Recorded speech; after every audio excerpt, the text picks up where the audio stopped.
Welcome to our third video guide of Blackguards, Daedalus grim strategy RPG set in the world of The Dark Eye.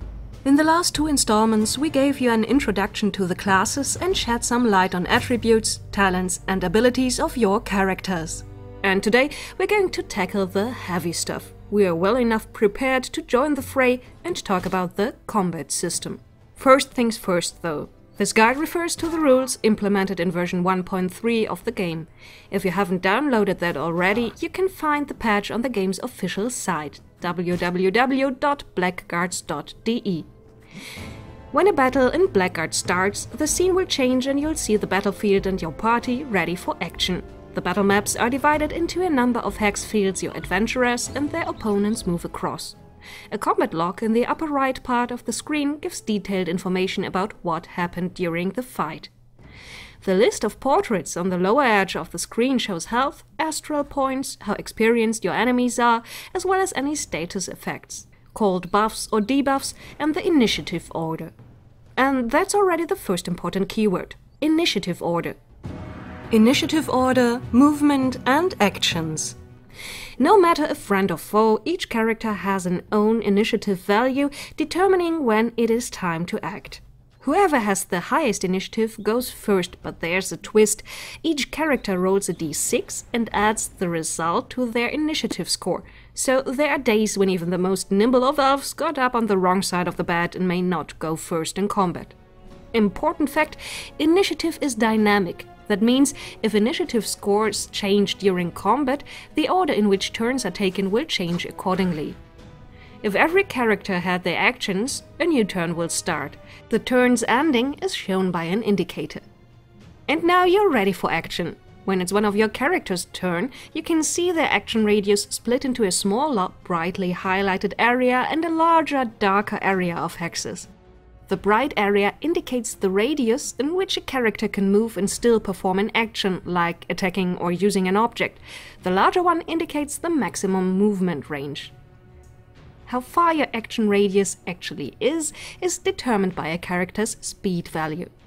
By the way, a character can hold their action and take their turn at the end of an initiative phase. Attack, parry, and dodge.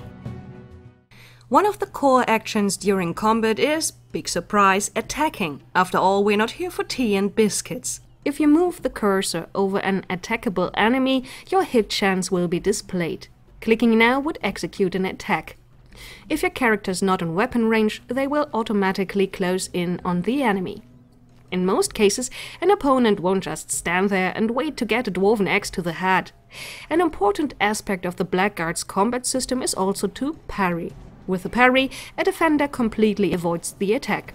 To parry, it's obligatory to hold a weapon in your hand. That's why some creatures without weapons can't parry at all. Parrying means the attacker's attack value is compared to the defender's parry value. If they're equal, the attacker's hit chance is 60%. Every point difference means a probability shift of 5% in the corresponding direction. The special thing about parrying is each character can only parry once per turn. It's a solid tactic to make an opponent use up their parry before you get out the big guns to hit them hard. Whether a character can still parry in the current turn is indicated in a mouse over text. Blue means the parry action is still available. If it's highlighted red, the parry action is already spent. Also an important fact, you can only parry melee attacks. If you want to parry a ranged attack, you need a shield equipped in your offhand. If your parry action is spent or your character simply isn't able to parry, dodging an incoming blow is the last resort. A successful dodge is usually much less likely than a parry. For your rolls, that means that the attack value is now compared to the dodge value. Other than that, dodge works pretty similar to parry. Performing a dodge happens on demand and without a limit per turn. Keep in mind though that each subsequent dodge after the first and within the same turn will have a -2 modifier. If a character attacks, there is a 5% chance of a critical hit. A crit always connects, damage is doubled, and it also automatically inflicts a wound. You can also glitch. There's a 5% chance that your character will miss, no matter how bad an enemy's defense might be. There's only one exception: if an opponent is prone, for example, through a knockdown effect, an attack will always succeed. Your character can do more than just jab or clobber things the most basic way possible.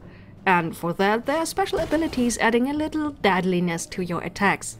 A death blow, for example, inflicts severe wounds. Using a special attack often brings along a penalty to attack rolls, thus using a special attack is somewhat riskier but also rewarding. To use them, however, a character needs to A. learn the special ability, and B. has to equip a weapon able to perform the special attack.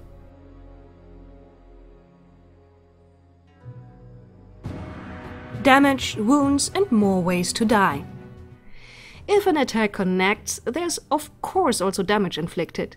How many of your enemies' precious vitality points bleed away largely depends on your character's weapon, their strength, and the opponent's armor.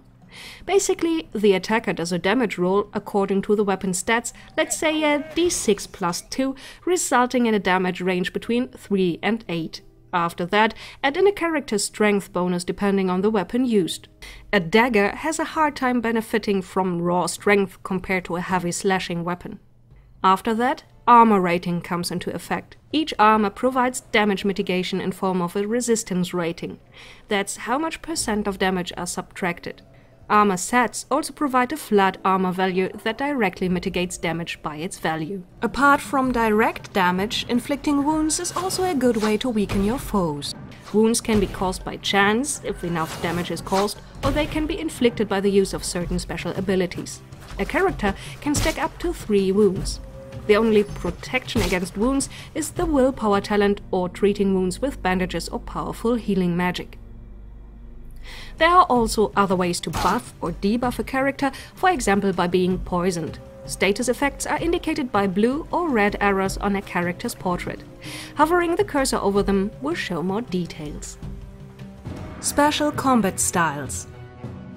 Ranged weapons have a few special features. The most obvious is perhaps that you gain range. Ranged weapons need ammunition and they reach as far as your character's line of sight.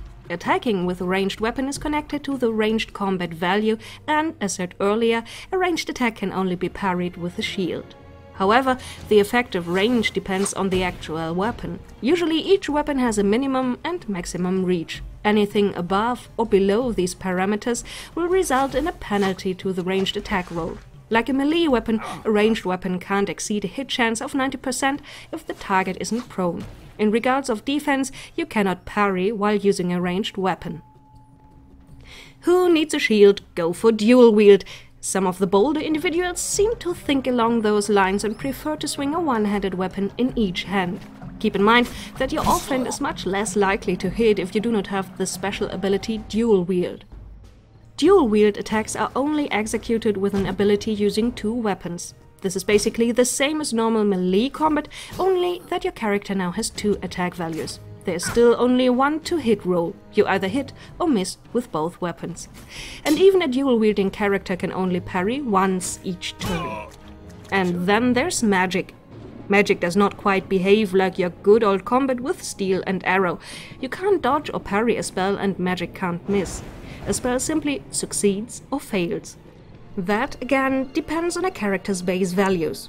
A Wrath of the Elements, for example, is linked to Charisma, Constitution and Courage. All these attributes are checked with a dice roll with a d20. If all rolls are equal or lower than the attribute value, the spell goes off.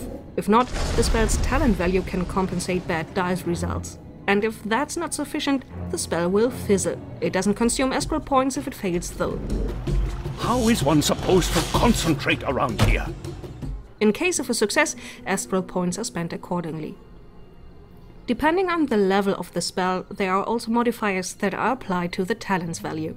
A simple Ignifactious Bolt of Flame on level 1 gets a bonus of +2, but the same spell at level 4, the most powerful version of the Ignifactious that has an area of effect, is cast with a negative modifier of -8. To defend against magic, there is magic resistance that counteracts, for example, debuffs like Corpo Fesso. When casting such a spell, the resistance to magic is directly subtracted from the spell's talent value. So if your core professor has a value of 8 and your target a resistance to magic of 5, you only have 3 points left to compensate if the dice don't like you. Using your environment and talent tests.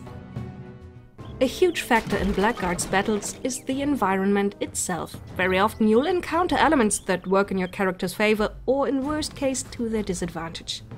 A simple example for such environmental elements are crates. Your characters can topple them, block paths or even crush enemies underneath them. Interactive elements are usable by simply clicking them. This spends the character's action for the current turn. There are also elements on the battlefield you cannot use directly, but that can benefit you anyway if you know how. An ordinary waterway can turn into a hazardous trap. As characters pass the water, there's a chance to slip if they don't succeed in a body control test. This test works just as spellcasting described above, only with corresponding attributes for body control. This is also true for the talent Perception. Perception helps detecting hazardous hidden elements. From flammable swamp gas to deadly machinery, Blackguards offers many ways to turn your environment into a weapon. The battleground's layout itself also offers plenty room for tactics. You can block choke points in a cave to your advantage, for example. With good positioning, you can slay one enemy after another without breaking a sweat. So keep your eyes open, who knows what minor Terran feature may save your bacon. Gear. You can't go into a fight completely naked. Well, technically you could, but we don't recommend that. So in closure of this episode, we'll give you some advice regarding your equipment. Weapons have, aside from their obligatory damage stats, also other modifiers that influence attack, parry and initiative. They're also connected to a weapon talent, and each weapon also has restrictions in terms of special abilities you can perform with it. Your characters can swap between up to 3 weapon sets. Swapping weapons, however, spends a turn's action. Armors are designed to prevent damage. They all have armor-specific resistance ratings, and most armors are part of a set. If your character wears a complete matching set, the armor will provide a flat damage mitigation bonus and encumbrance is significantly reduced. Speaking of which, encumbrance is an armor stat indicating how restraining or heavy the armor worn is. Encumbrance applies a negative modifier to attack, parry, dodge and initiative. So don't wear too heavy armor, or spend adventure points on the special ability Armor Use.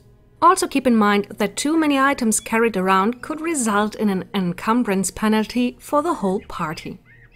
Another important part of your gear are belts, as they hold many useful items a character can carry into battle. Good belts can hold up to 4 items. Belt slots are for healing and astral potions, throwing weapons, poisons and traps. Without a belt, you can't use them in combat.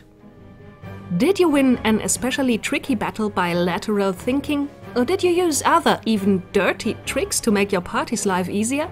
Well, tell us! Right here or in the forums. Or visit us on Facebook, our forums and of course the official Blackguards homepage. There you can find the most recent news regarding Blackguards and Daedalic. If you want to read the content of this video again, there's also a text guide. You still didn't join the adventure? Then off you go and download your digital version at Steam or GOG.com. We hope you're now ready to take on any battle in Aventuria.